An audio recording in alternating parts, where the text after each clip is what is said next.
Merci, monsieur. Je crois que nous avons eu affaire à, 3 ou 4 défis majeurs. Disons que dans un premier temps, le premier défi était de m'entendre avec l'État dans un accord de partenariat qui définit les orientations ainsi que les orientations clés à mener pour aboutir à la situation réussie, comme vous avez vu aujourd'hui. Après la signature de ce protocole d'accord, il fallait obtenir l'accompagnement de l'État. Ce qui a été fait, et je tiens ici à remercier les ministres des Finances successifs qui ont été toujours attentifs à nos préoccupations. Et l'espace de concertation qu'on a mis en place a toujours fonctionné dans le cadre de l'État. Le deuxième défi était la mobilisation du personnel et leur dynamisation pour leur expliquer une notion de passion et de créativité. Ce qui a été fait avec bonheur, puisque le troisième défi qui était de reconquérir le marché après la période que la banque a connue nous a permis de relever la qualité de nos services et de rendre service à nos clients pour le bonheur de ceux-ci. Ce qui nous a permis d'atteindre les objectifs qui ont été assignés.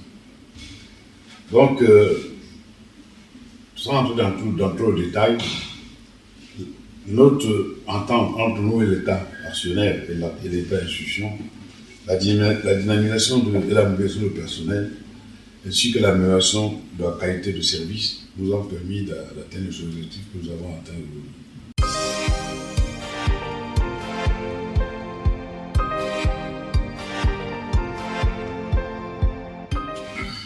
Aujourd'hui, maintenant que la banque s'apprête à sortir de la période difficile, s'apprête à sortir définitivement de cette période-là, nous visons très grand.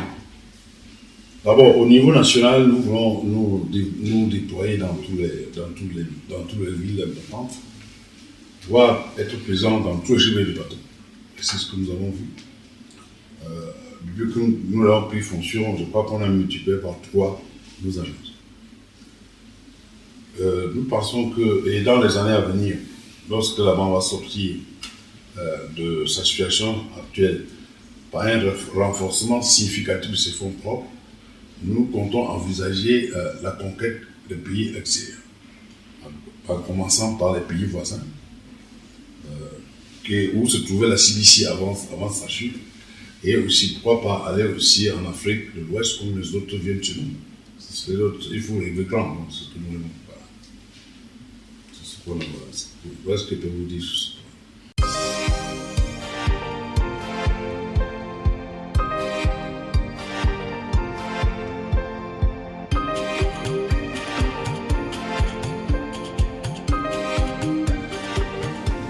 Vous savez, le marché financier, en zone CEMA, a même un peu tardé à venir.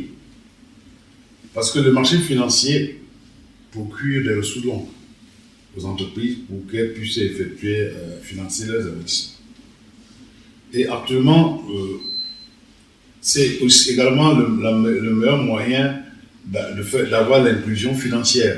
Parce que si les différentes entreprises font appel à l'épargne du public pour financer leur développement, ce qui entraînerait la participation de tous les citoyens à leur niveau. Puisque sur ce marché, le montant n'est pas limité. Le montant peut être même 100 000 francs, voire jusqu'à des milliards, mais chacun peut à son niveau contribuer à acheter un titre sur le marché. Je crois que c'est une bonne chose, et je crois que le développement que les animateurs de ce secteur-là sont en train de faire, doivent rapidement, nous espérons, nous faire, je ne dirais pas, nous faire quitter, n'est-ce pas, oublier un peu le financement extérieur.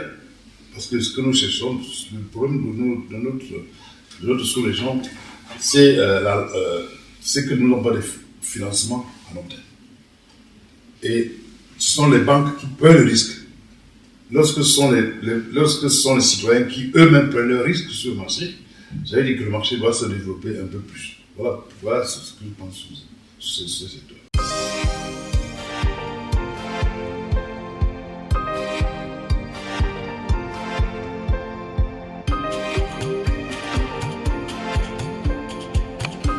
Les enjeux de sa dynamisation, je crois que ça nécessite d'une part la formation du personnel.